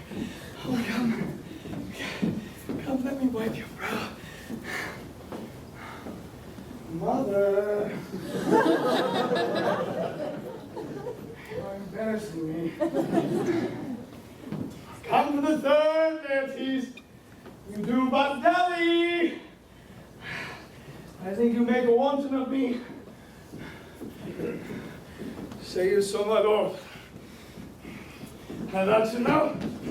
Ah!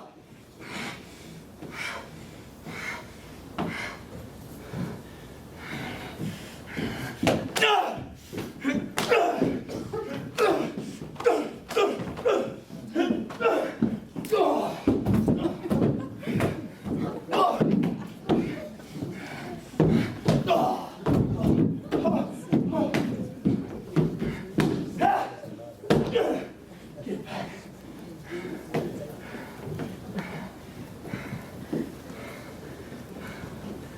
Unbaited. You play me with an unbaited sword. All right then. Tell you what.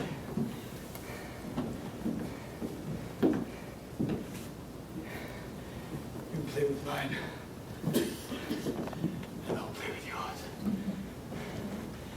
Come on, Mandy. Where are you going?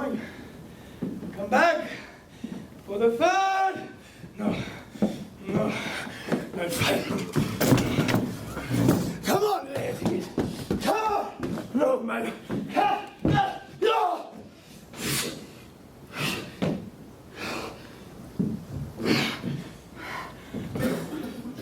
I'm done with my laundry. Hamlet. Mother.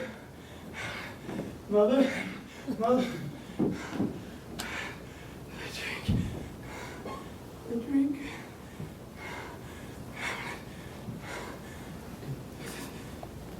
I am poisoned. The drink.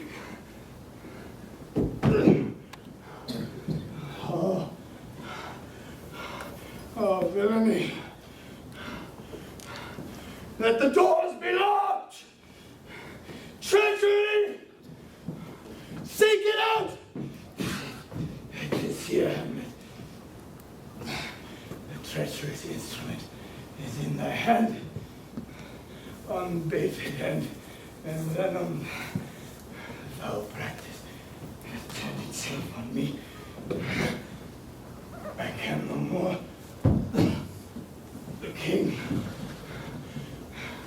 The king's to blame. Unbaited and envenomed too. And then venom to thy word. No!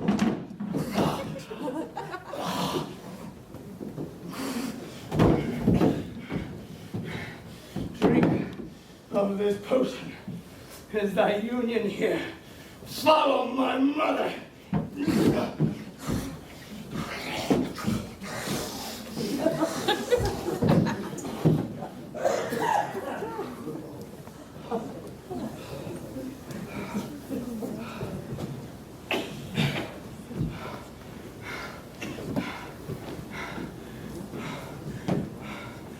I am dead. Horatio.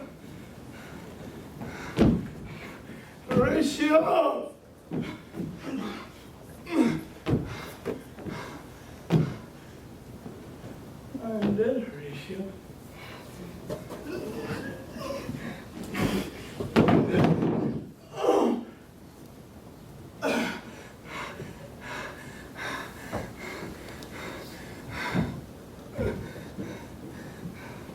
Loneliness, Horatio.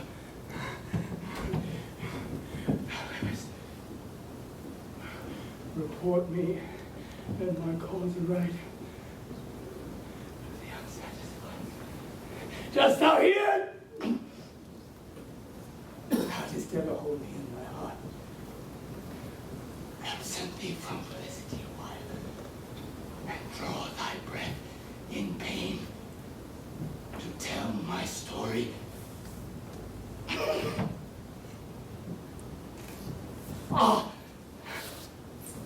Horatio. I'm dead.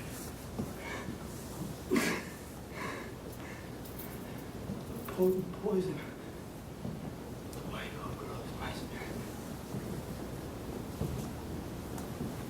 Rest. Yes.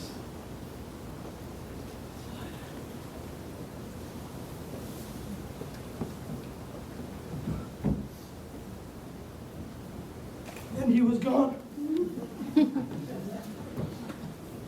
His noble heart forever stopped by the treasonous machinations of an unlawful king. I cried that day, holding his once proud body in my arms. I cried for my friend and for his family, for my country and for its fate. I cried for greatness lost and promise unfulfilled. I cried for myself. I cried for you who did not know, nor could not know, the majesty of this man called Hamlet. But they were foolish tears, shed cowardly amidst a confusion and weakness. For I made a promise that day, a promise to remember. And for so long as I draw breath, you shall know all that you are like to know. And Hamlet's spirit will not fade from this earth. His story will be told. His memory will endure, finding life in the imagination of each new hero who heeds and believes my words. This is my crusade. This is my calling. I have been trusted with a precious mystery, and I pass it now to you. Do not forget what you have heard here tonight, nor the man now dust within this grave. He was a prince.